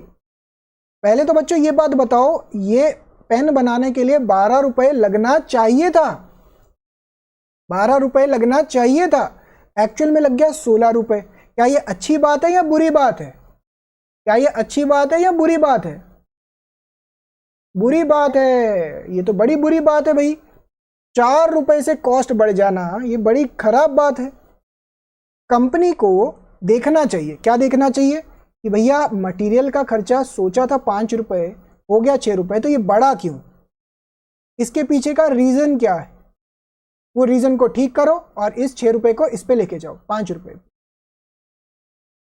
ये लेबर कॉस्ट क्यों बढ़ गया, इसका रीजन ढूंढो, इसको वापस इस पे लेके जाओ, इसको इस पे लेके जाओ। समझ पा रहे हो? इसको बोलते हैं कॉस्ट कंट्रोल। इसको बोलते हैं कॉस्ट कंट्रोल। कॉस्ट कंट्रोल का मतलब भैया ये वाला जो कॉस्ट आपका ये बढ़ चुका है, इसका रीजन क्या है, व्हाट इज द रीजन, और उसको करेक्शन करना, that is known as cost control. Examination में cost control versus cost reduction बहुत बार पूछा जा चुका है। तो कॉस्ट कंट्रोल का मतलब भैया जो आपकी कॉस्ट होनी चाहिए थी और जो है इनके बीच का फर्क क्या है और क्यों है, इसको ठीक करो, वापस इसको कम करो, कम करो। तो बच्चों के दिमाग में आता है सर अगर ये है कॉस्ट कंट्रोल तो what is cost reduction. Cost reduction का मतलब होता है कि भैया इस बेंचमार्क को और कम करो। मतलब क्या हुआ, अगर हमारी 4 रुपए की कॉस्ट लगनी चाहिए थी, यानी कि इस पेन को बनाने के लिए मेरा लेबर कॉस्ट 4 रुपए का लगना चाहिए था, तो इसको कम करो और कम करो। सोचो कि आप अपने बेंचमार्क को कैसे इंप्रूव कर सकते हो। फर्क समझ में आ रहा है। कॉस्ट कंट्रोल का मतलब क्या हुआ, एक्चुअल स्टैंडर्ड। इन दोनों के बीच में गैप क्यों आ रहा है, इसको ठीक करो। एक चीज को ठीक करना, that is cost control. Actual standard को बेटर करना, अपने बेंचमार्क को बेटर करना, that is known as reduction. Material सस्ता लेकर आओ, डिस्काउंट ज्यादा मांगो, अदर खर्चे कम करो। समझ पा रहे हो, दोनों में फर्क समझ में आया। Cost control versus cost reduction, ये दोनों में क्या फर्क है। नेक्स्ट, इसको आइए मार्क करते हैं। हाँ जी बोलो। अच्छा, कॉस्ट कंट्रोल समझ में आ गया आपको, ठीक है। कॉस्ट रिडक्शन का मतलब क्या हुआ, ऐसा समझो। हाँ, मुझे बताइए, अगर कंपनी का किसी चीज को मैन्युफैक्चरिंग में सोच रही है कि 12 रुपए का कॉस्ट आना चाहिए, क्या कंपनी दिमाग लगा के ये सोचने की कोशिश करेगी कि यार हमारी जो मैन्युफैक्चरिंग 12 रुपए की है इसको और कम करना चाहिए। क्या कंपनी ऐसा कर सकती है, सोच सकती है ऐसा? बिल्कुल। जैसे मान लीजिए पेन है, इस पेन का प्लास्टिक हम खरीदते हैं पाकिस्तान से, अब पाकिस्तान में चीज़ें बहुत महंगी होती जा रही हैं, तो कंपनी कोशिश करेगी ना ये वाला मटेरियल मैं सस्ता और खरीदने की कोशिश करूं, मैं चाइना से खरीदने की कोशिश करूं, अगर चाइना से महंगा पड़ रहा है इंडिया से खरीदूं, ऐसा कुछ करेगी ना। तो ये वाला मटेरियल वो और कैसे बेटर, मतलब कॉस्ट को, बेंचमार्क को इसको बेंचमार्क भी बोलते हैं, इसको और इम्प्रूव कैसे किया जाए। इम्प्रूव का मतलब रिड्यूस कैसे किया जाए, इसे बोलते हैं कॉस्ट रिडक्शन। क्या ये समझ में आया आपको? Very good. ये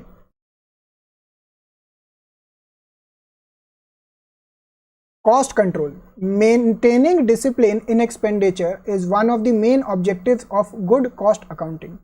It ensures this. देखिए इसके क्या लिखा हुआ है, to exercise control over cost, following steps are followed. Determine predetermined standards or results. यानी कि हमें क्या करना चाहिए बच्चों, हमें निकालना चाहिए स्टैंडर्ड कॉस्ट और परफॉर्मेंस टारगेट्स। स्टेप नंबर 1 हमने निकाला स्टैंडर्ड कॉस्ट। दूसरा,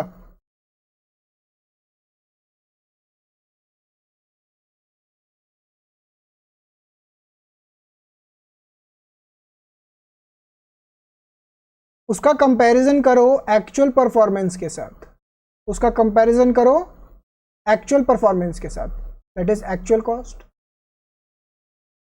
दोनों का कंपैरिजन करो, comparison of actual with standard, और ये एनालाइज करो जो फर्क आ रहा है उसका रीजन क्या था, और जो स्टैंडर्ड है एक्चुअल है, एक्चुअल को एटलीस्ट स्टैंडर्ड के पास तो लेके जाओ। This is known as cost control. क्या ये हेडिंग समझ में आ रही है? मैं आप सबको पीडीएफ शेयर कर दूंगा, इसका टेंशन ना लीजिएगा, मैं आप सबको इसका पीडीएफ शेयर कर दूंगा। जब पीडीएफ शेयर कर दूंगा तब आपको और अच्छे से समझ में आना शुरू हो जाएगा, तब आप रीड कर पाएंगे।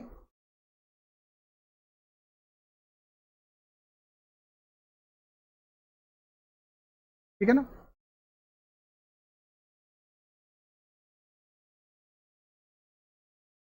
Next, cost reduction. बच्चों इसको पढ़िए। It may be defined as the achievement of real permanent reduction in the unit cost of goods manufactured और services rendered without impairing their suitability, और यूज इंटेंडेड और diminution in quality of product.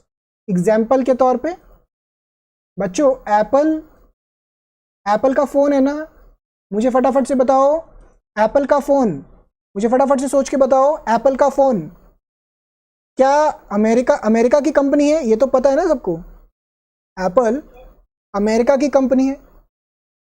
क्या इसका manufacturing भी America में ही होता है? ध्यान से सोच के बताओ, क्या एप्पल का मैन्युफैक्चरिंग भी अमेरिका में होता है? बच्चों सोच के बताइए, यस और नो।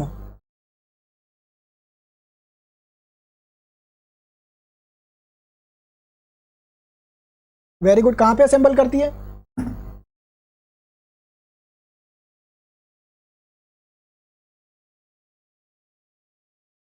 अच्छा, चाइना के अंदर। आप कभी भी बच्चों कोई भी एप्पल का फ़ोन उठा के देखिएगा, उसके एप्पल के फ़ोन के पीछे पता क्या लिखा होता है?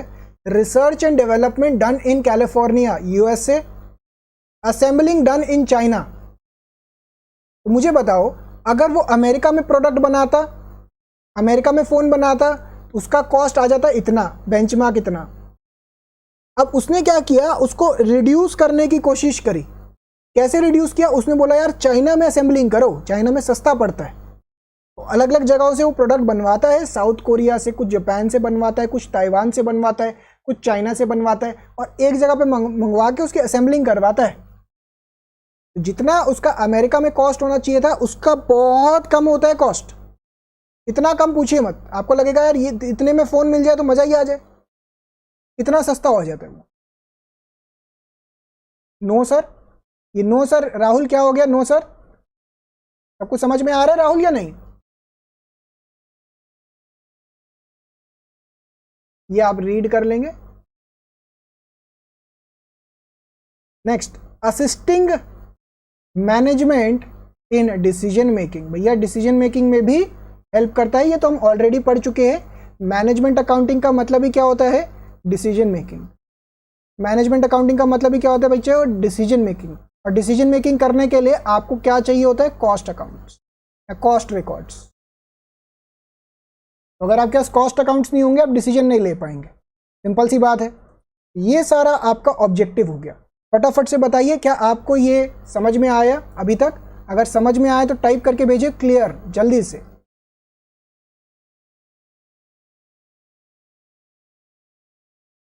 अगला टॉपिक है कॉस्ट सेंटर। ये बड़ा इंटरेस्टिंग टॉपिक है, इसको मैं समझाता हूँ। यस सर, 3-4 बच्चों का आया, बाकी बच्चे कहाँ हैं भाई? बाकी बच्चे कहाँ हैं? अजीत, तनिष्का, राहुल, विभू, प्लीज जल्दी जल्दी टाइप करके भेजा करो ना। मैं हाँ, जल्दी जल्दी, अगर समझ में आ रहा है जल्दी जल्दी टाइप करके भेजो। शाबाश, समझ में आया, वेरी गुड वेरी गुड। अगला है बच्चों कॉस्ट सेंटर। इसको ध्यान से समझिए, व्हाट इज कॉस्ट सेंटर?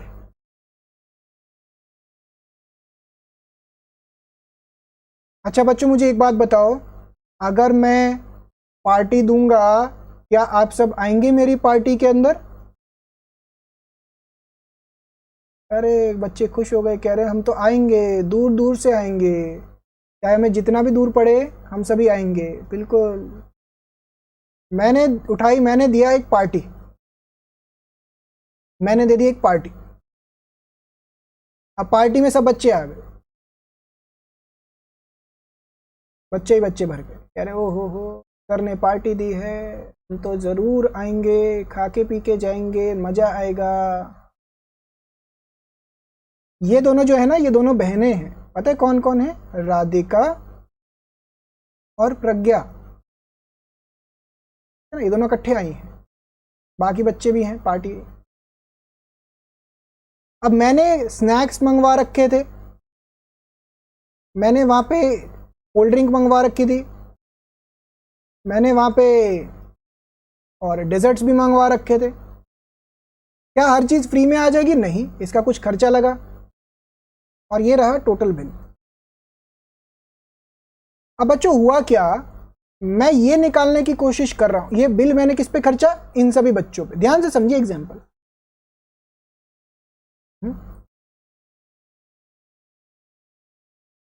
इन सब बच्चों पे खर्चा। अब बच्चों इसमें से मैं ये जानना चाहता हूं कि ये जो राहुल है ना, राहुल, इस बच्चे ने कितना खाया, सिर्फ इस बच्चे का कॉस्ट कितना बैठा, तो मैं कैसे निकालूंगा। मैं ना यहाँ पे साइड पे खड़ा हो गया और मैं यहाँ से देखता रहा, मैं देखता रहा राहुल क्या खा रहा है। राहुल ने पहले समोसा खाया, मैंने कहा वाह राहुल वाह, राहुल ने पहले एक समोसा लिपटाया। फिर मैंने फिर देखा राहुल ने एक पैटी खा ली, मैंने कहा वेरी गुड, अच्छा बच्चा, ये तो भाई अच्छी बात है, बढ़ते बच्चे हैं, सेहतमंद। फिर मैंने फिर से देखा, फिर समोसा लपेट रहे हैं, फिर पैटी खा रहे हैं, फिर समोसा। मैं सिर्फ अगर राहुल का खर्चा जानना चाह रहा हूं कि राहुल पार्टी में आए तो राहुल ने कितना खाया, कि उसका कॉस्ट क्या बैठा, तो मैं क्या करूंगा बच्चों, मुझे ये बात बताओ। राहुल आप ही बता दो, राहुल अगर मुझे ये जानना है कि आपने पार्टी में आके कितना खाना खाया तो कैसे निकालूंगा मैं, ये बात बताओ। राहुल राहुल कह रहे हैं सर मेरे को खाने तो दीजिए, मैं कैसे बता दूं। राहुल कुछ चलो टाइप करके भेज रहे, देखते हैं राहुल क्या लिखते हैं। मुझे क्या करना पड़ेगा, जल्दी से व्यू करके, व्यू, वेरी गुड। राहुल कह रहे हैं सर आप देखते रहिए, हिसाब रखते जाइए, जो जो वो खर्चा कर रहे हैं, जो जो वो खा पी रहे हैं उसको नोट करते जाओ। समझ पा रहे हो। मैं ये जानना चाहता हूं ये जो दोनों बच्चे हैं, ये जो दोनों बहनें हैं जो इकट्ठे आई हैं, ये इन दोनों ने कितना खाया। यहां से स्नैक्स, यहां से कोल्ड ड्रिंक पी रही हैं दोनों, डेजर्ट्स पे डेजर्ट्स, इन दोनों को डेजर्ट ज्यादा पसंद है, डेजर्ट्स खाई जा रही है। इन दोनों के लिए भी मुझे अलग से ये देखना पड़ेगा ना कि टोटल में से इन्होंने क्या क्या खाया। समझ पा रहे हो बच्चों, समझ पा रहे हो। इसी तरीके से इसे ही बोलते हैं cost centre.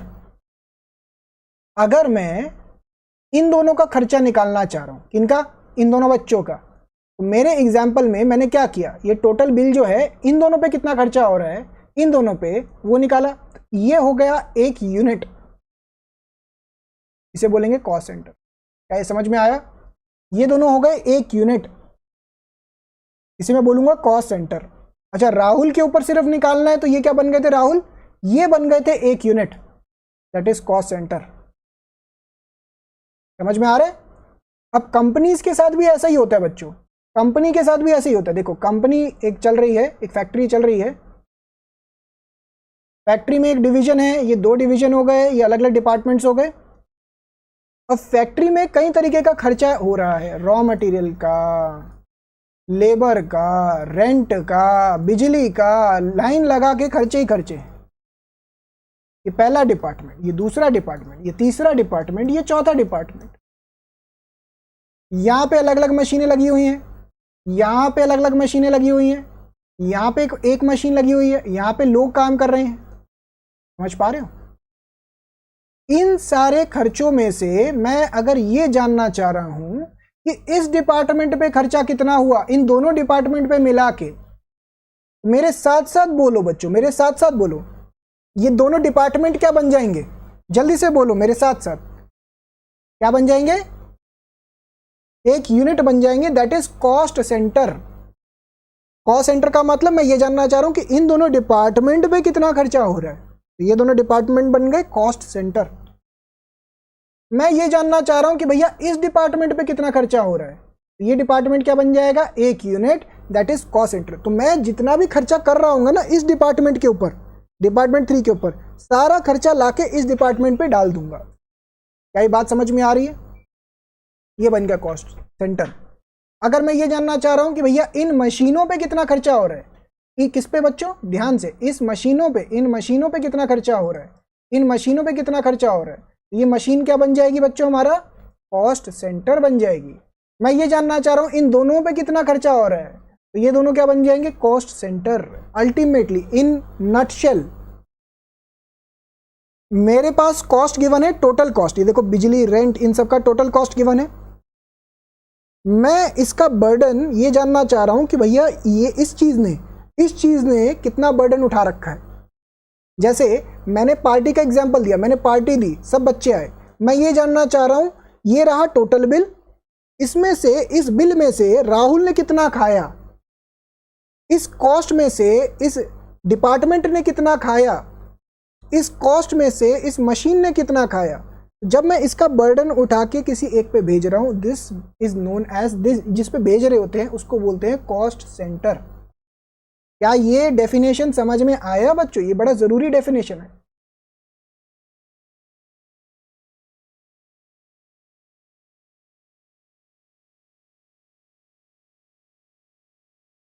any unit of cost accounting, any unit of cost accounting with a view of accumulating all cost under that unit।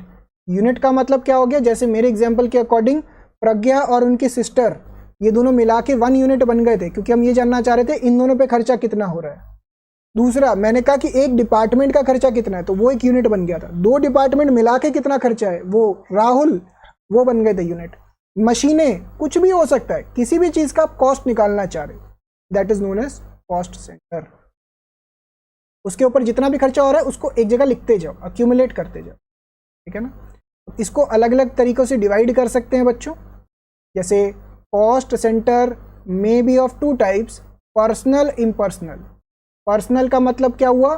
जब मैं ये यूनिट को एज अ इंसान लेके चल रहा हूं, जब मैं इस यूनिट को एज अ इंसान या ग्रुप ऑफ पीपल लेके चल रहा हूं।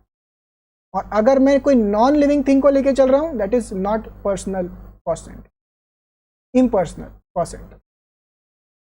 समझ में आ रहा है? Further there are 2 types, another classification, production cost centre and service cost centre. ये वाला बड़ा इंटरेस्टिंग है, आइए मैं इसको समझाता हूं। अजीत कुछ टाइप कर रहे हैं। हाँ जी अजीत बताइए, कोई डाउट है? असर्टेन कैसे करेंगे? मतलब अजीत असर्टेन कैसे, किस चीज को असर्टेन कैसे करेंगे? कि किसने कितना खाया, ये पूछ रहे हो? किसने कितना खाया ये पूछ रहे हैं?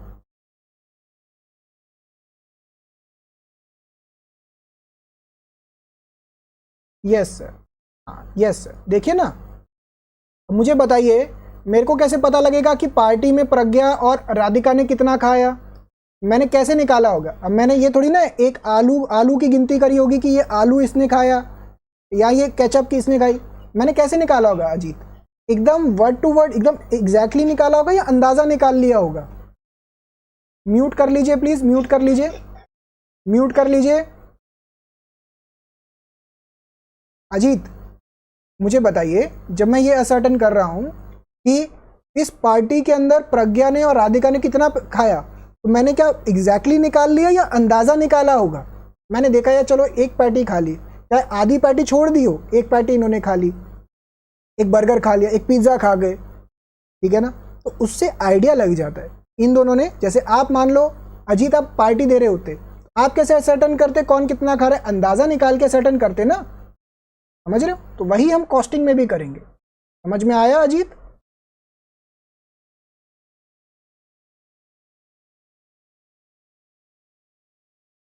आगे बढ़ते हैं।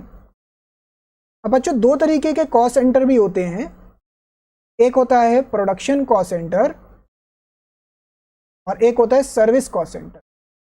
प्रोडक्शन कॉस्ट सेंटर का मतलब ये होता है जो यूनिट्स बनाते हैं, यूनिट्स, आउटपुट। और सर्विस कॉस्ट सेंटर वो होते हैं जो सपोर्ट प्रोवाइड करते हैं। आइए मैं इसको समझाता हूं, आइए मैं इसको समझाता हूं। ये देखिए बच्चों, जैसे ये देखिए ये 4 डिपार्टमेंट्स हैं। अब ये वाला जो डिपार्टमेंट है ना, पहले वाला डिपार्टमेंट, ये बनाता है जीन्स, और ये वाला डिपार्टमेंट जो है ये बनाता है शर्ट। ये वाला डिपार्टमेंट जो है ये है रिपेयर एंड मेंटेनेंस, और ये वाला डिपार्टमेंट जो है ये है वेयर हाउस। ठीक है ना, 4 तरीके के डिपार्टमेंट हो गए, jeans, shirt, repair and maintenance, warehouse. बच्चों मेरा पहले क्वेश्चन का आंसर दीजिए, मेरे पहले क्वेश्चन का आंसर दीजिए। इन चारों डिपार्टमेंट में से ऐसे कौन से डिपार्टमेंट हैं जो आउटपुट बना रहे हैं? आउटपुट बना रहे हैं, कुछ ना कुछ बना के बेच रहे हैं। डिपार्टमेंट नंबर 1 और डिपार्टमेंट नंबर 2 डिपार्टमेंट नंबर 1 और डिपार्टमेंट 2 ये जीन्स और शर्ट बना के हम बेचेंगे, पैसा आएगा। डिपार्टमेंट नंबर 3 और डिपार्टमेंट नंबर 4 क्या है, ये सपोर्ट के लिए, रिपेयर एंड मेंटेनेंस। अगर मशीन खराब हो गई तुरंत भगाओ, रिपेयर करवाओ, फिर से काम चालू करो। ऑयलिंग करना, ये सब रिपेयर एंड। वेयर हाउस का मतलब क्या है, वेयर हाउस का मतलब क्या है, यहाँ पे हम raw material, work in progress, finished goods ये सब स्टोर करके रखेंगे। कुछ आउटपुट नहीं बनेगा इसके, बट इसका होना जरूरी है। जैसे एक मूवी के अंदर, मुझे बताइए, एक मूवी के अंदर क्या सारे के सारे लीड एक्टर ही होते हैं? नहीं, कुछ सपोर्ट एक्टर भी होते हैं ना। सपोर्ट एक्टर का होना बड़ा जरूरी है, तभी वो लीड एक्टर को सपोर्ट दे पाएंगे। समझ में आ रही है बच्चों ये चीज? इसी तरीके से ये जो सपोर्टिंग डिपार्टमेंट है इसे बोलते हैं सर्विस डिपार्टमेंट। ये खुद का आउटपुट नहीं बनाते, बट ये सपोर्ट करते हैं मेन डिपार्टमेंट। इसको पढ़ के देखते हैं। Production cost centre are those which are engaged in production. Service cost centre are for rendering services to production cost centre like maintenance, stores, purchase, office etcetera. क्या ये समझ में आया बच्चों यहां तक?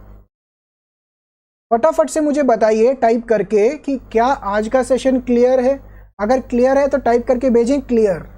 फटाफट से बच्चों, अगर आज का सेशन क्लियर है तो टाइप करके भेजें मुझे क्लियर, जल्दी से। प्रज्ञा का आ गया है यस सर क्लियर, आर्यमन का आया है क्लियर, बाकी बच्चे भी फटाफट से। Very good.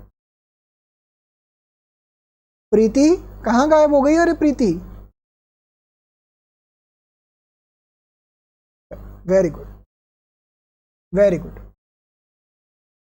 तो आज का सेशन बच्चों अगर आपको समझ में आ गया हो तो आप यहीं पे रोक सकते हैं। हम आज का सेशन यहीं पे रोकते हैं।